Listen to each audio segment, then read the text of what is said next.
Hello, Petal. How's it going? Look at us. We're good. We're another chapter within a couple of days. So proud. There we go. You see, I do the recording, you do the listening. We're a great team. And you all make it worth it, especially with all the comments and the messages. I really appreciate you. And yeah, it's nice that we can all relate and empathise on these things, and we'll have a little giggle together, and a commiseration together as well.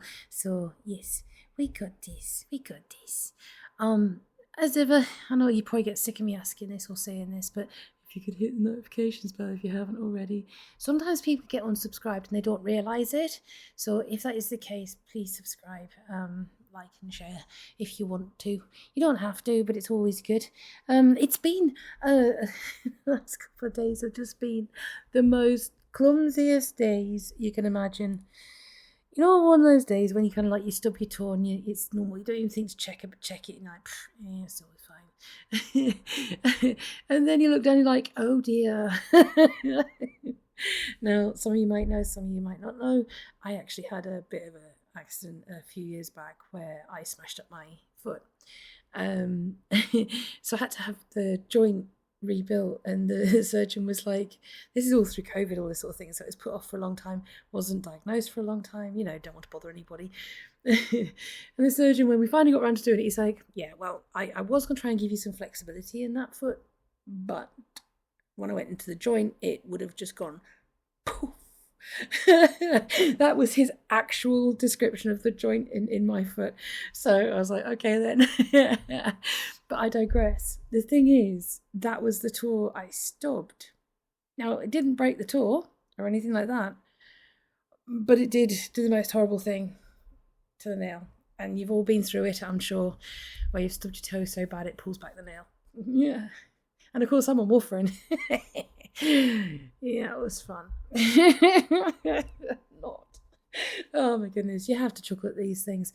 But not only that, I tripped over my slip and nearly ran my head into the bathroom wall. That was quite entertaining. I think the most important thing is just watch where you're going when you're a little bit tired. Oh my goodness gracious. You see, I'm trying to tell you all these fun things that I do, and it's like, oh, I've been like kind of changing around my house and doing a bit of like wallpaper stripping, this and the other. Oh no, I'm going to try and like brain myself on the wall. Oh, cat. Sorry, that was Zena deciding to run right in front of the microphone and go and lay on the table on the other side because she's offended because I've actually moved where the keyboard is, so she can't lay on the keyboard. Oh no, imagine that. She's got two to choose from. They're normally out of the way. But she's like, oh, I've got all of this square footage of table, but I'm going to lay right on that single 12 inches by 3 inches that's your keyboard. I've got, like, what is it, like 2 foot by 2 foot over here, and I've got 2 foot by 2 foot over there. No, 3 foot maybe over there. No, I'm going to lay on that tiny little part that's your keyboard. I love her dearly. She's a good girl. She's an old lady. She's 16 now. She's the calico cat that I have. So we've still got, we've still got Zena, and we've still got Bolt's still going well. He's still going well. It's every day is take a day at a time. That's going really, really good. He's eating well. He's happy. He's joyful, and he is really wonky. There's no two ways about it. But yes, every day as it comes. Davros is still chatty as anything with his thumbs. He has thumbs. He's a big slinky. He's liquid. He's liquid as our Davros, so yes. And of course the dogs are doing great as well. Ellie's poddling along, little old lady now. She shouldn't have got old. She's not allowed. She's always been the baby. But obviously the baby is Dobby, and he's doing really great. Still got some training to do. He's still quite skittish. He doesn't like stopping on the side of the lane when the cars go by, so I have to pick him up at that point. But I don't want him to get used to that, you know. So anyway, can you get off my mouse, please, darling? I know you're a cat and you like mouses, but I need that one. Good girl. So, sorry if there's any background noise on this one. Much apologies, but cat. And she's going to go on the numbers on the keyboard. She's such a bean. Look at you. Can I have that back, please? Thank you very much. So, let's try and get these sounds sorted out, and I'll stop waffling because it's been nearly 5 minutes, and that's just ridiculous. Should only be 2, if anything. But thank you for listening to my waffle. Always appreciated. So, if you would like to let me know how you're doing, if you want to save it till the end of the week, that's fine. If you want to keep chatting on, that's also fine. Drop me a line by email or leave me a comment, whichever you would like to do. Always good to hear from you, you absolutely lovely beans. Right, I'm going to stop waffling now. I should put a little thing at the start. This waffle was 5 minutes long, so you can skip forward and start with the story at this point.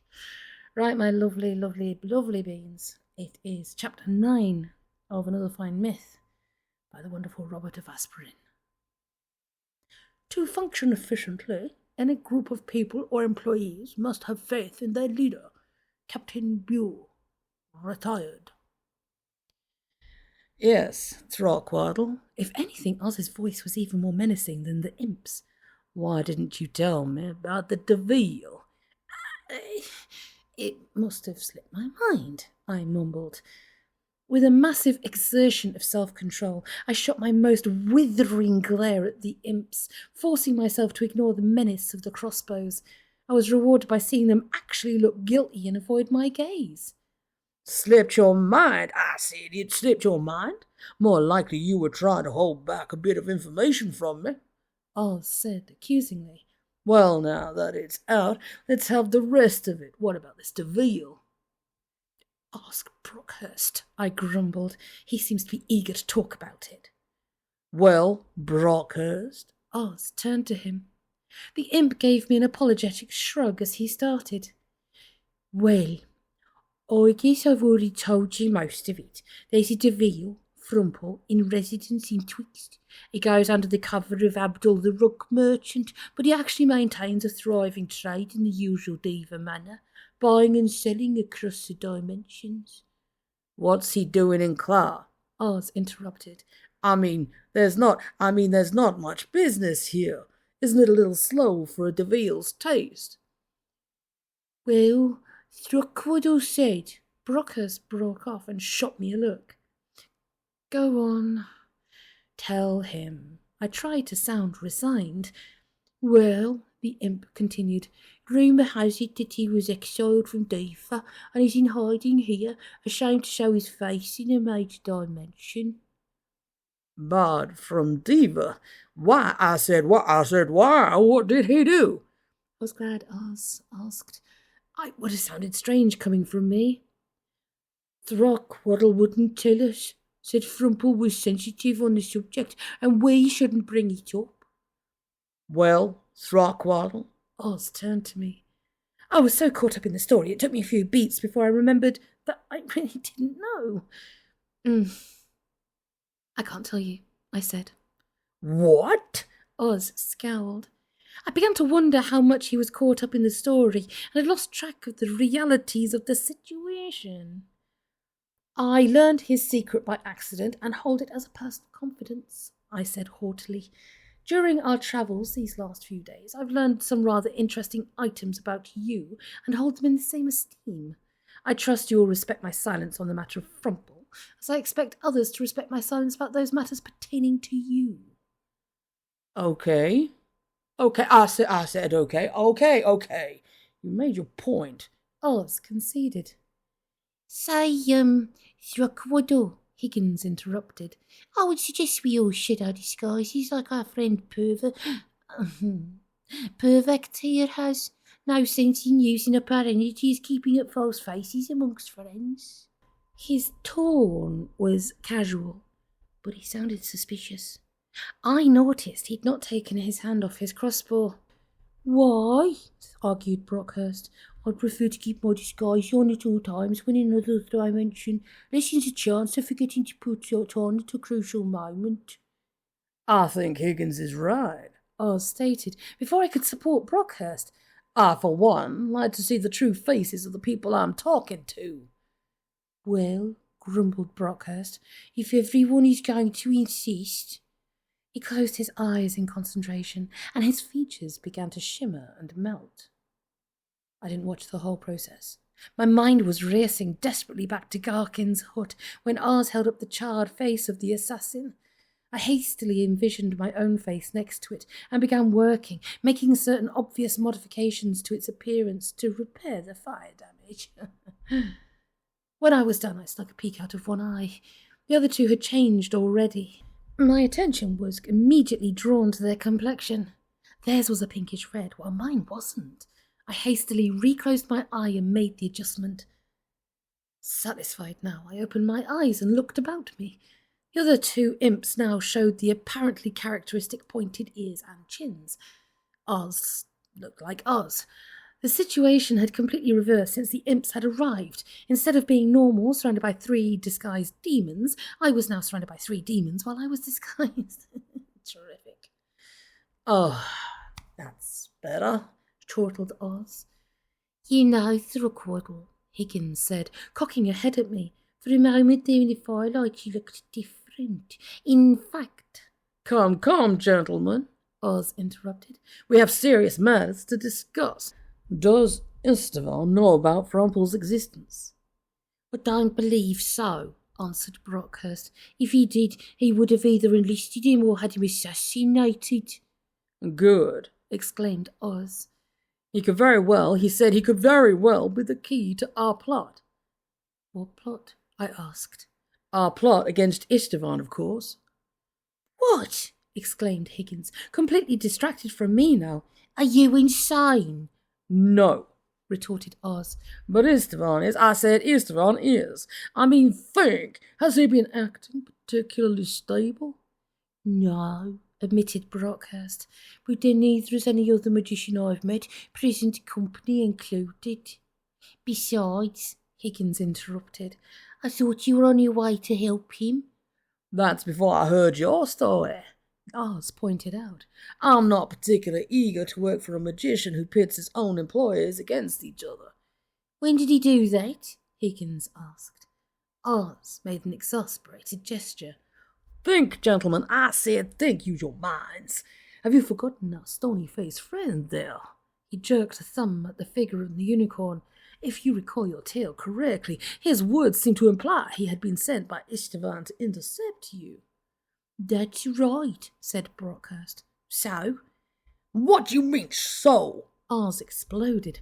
That's it, I said, that is it. Istvan sent him to kill you. Either he was trying to cut his overhead by assassinating his assassins before payday, or he's so unstable, I said he's so unstable mentally, he's lashing out blindly at everybody, including his own allies. Either way, he doesn't sound like the most benevolent of employers. You know, I believe he's got a point there, I observed, determined to be of some assistance in this deception. But if that's true, what are we to do? Asked Higgins. Well, I don't have a firm plan of action, no I don't, Aahz admitted, but I have some general ideas that might help. Such as? Prompted Brockhurst.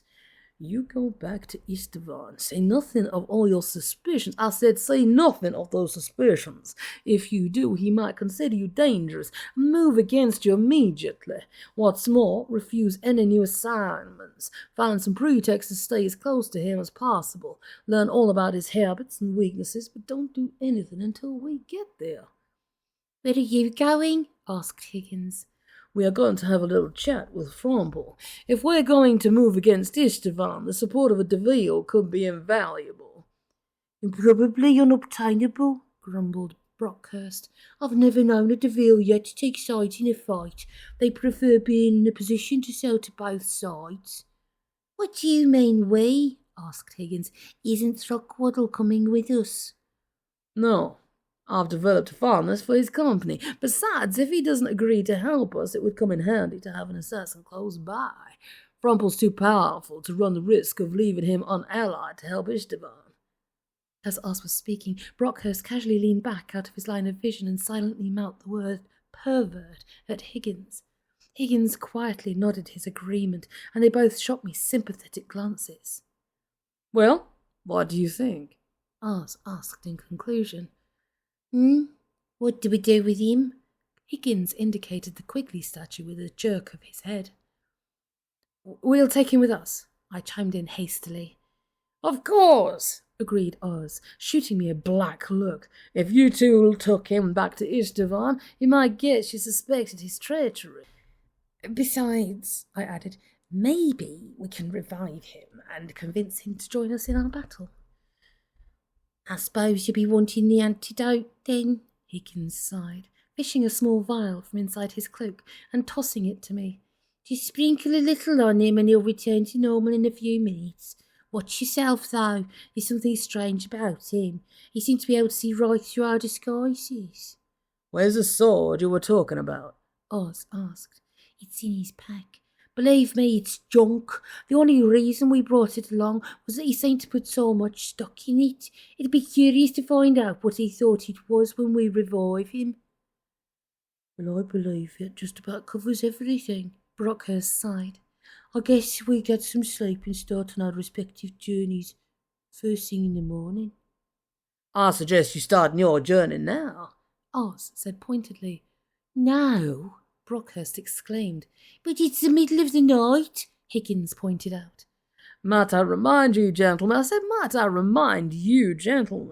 the longer you're away from Ishtavan, the greater the chances are he'll send another assassin after you.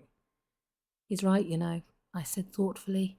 I suppose so, grumbled Higgins. Well, said Brockhurst, rising to his feet, I guess we'll be on our way then as soon as we divide Corkin's loot. On the contrary, stated Aahz, not only do we not divide the loot, I would suggest you give us whatever funds you have at your disposal. You would, they chorused, their crossbows instantly in their hands again. Think, gentlemen, Aahz said soothingly, we'd been trying to bargain with Deville for his support. As you yourselves have pointed out, they are notoriously unreasonable in their prices. I would hate to think we might fail in our negotiations for a lack of funds. There was a pregnant silence as the imp sought to find a hole in his logic. Oh, very well, Brockhurst conceded at last, lowering his crossbow and reaching for his purse. I still don't think it will do any good, Higgins grumbled, imitating Brockhurst's move. You probably couldn't buy off a Deville if you had the names themselves backing you. They passed their purses over to Aahz, who hefted them judiciously before tucking them into his own waistband. Trust me, gentlemen, Aahz smiled. We Purvects have methods of persuasion that are effective even on Devilles. The imps shuddered at this and began edging away.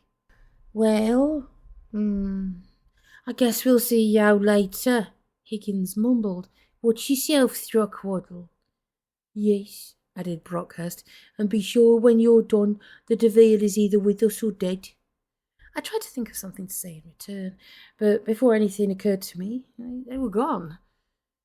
Aahz cocked an eyebrow at me, and I held up a restraining hand until I felt them pass through the wards. I signalled him with a nod. They've gone, I said. Beautiful, exclaimed Aahz gleefully. Didn't I tell you? Didn't I tell you they were gullible? For once I had to admit he was right. Well, you get some sleep now, kid. Like I said before, tomorrow's going to be a busy day, and all of a sudden it looks like it's going to be even busier. I complied, but one question kept nagging at me. Aahz? Yeah, kid? What dimension do the gnomes come from? Zurich, he answered. And on that note, I went to sleep. That was a good job, wasn't it? They got it done. So we're nearly halfway through on this one. I'm loving it. I think it's great. I'm enjoying this. I'm enjoying Robert Aspirin a great deal. I will try and do another chapter in the next couple of days. I have got a big project that I want to get finished this week, but I will try and also record throughout this week at some point as well. Yes, and I'll let you know about my new recordings that are going to be out if you would like to know about those, because they're awesome. Otterly Divine's War, I mean, whether you prefer to read or listen, it's brilliant. I absolutely love it. It should be due out in September. Please excuse the yawn. I think likely it'll be end of August, September that it'll come out. Very impressed. It's by the author I normally work with, and she's fantastic. She's really, really good. So yeah, if you want more information, just drop me a line, and as soon as I come out, I'll do some promotional codes if you want to have a little freebie listen just for you guys, because you're awesomes. Yes, and of course, if there's any other of my books that you're interested in on Audible, just let me know and I'll give you a little promo code. And all I ask for is have a listen, let me know what you think. You don't have to leave a review, but they always help. Yeah. You know how it is. But yeah, there we go. So there's me just whiffling on and waffling on, telling you about stuff and other things. Hopefully I'll have some more interesting things to tell you next time I get on, apart from, like really braining myself on a wall and stubbing me tool and, I just haven't... I don't get out much. I think you can tell this. I don't get out much. Anyway, I digress. You see the foot thing. It's just... Anyway, on that note, lovely, lovely beans. If you're too hot, hydrate, shade, keep it cool. If you want to run your hands on some cold water, dab your forehead with some cold water. You know the drill, you know how it goes. If you're too cold, snuggle up with your warmest blanket and a cup of hot drink. It could be soup, it could be coffee, it could be tea, it could be hot chocolate, Ovaltine, Horlicks. I wish I could still drink Horlicks. That stuff was freaking amazing. Sad face. Anyway, I'm going to stop whiffling, and I will catch you later. But whatever you do, and always make sure of this: take it easy, pedal.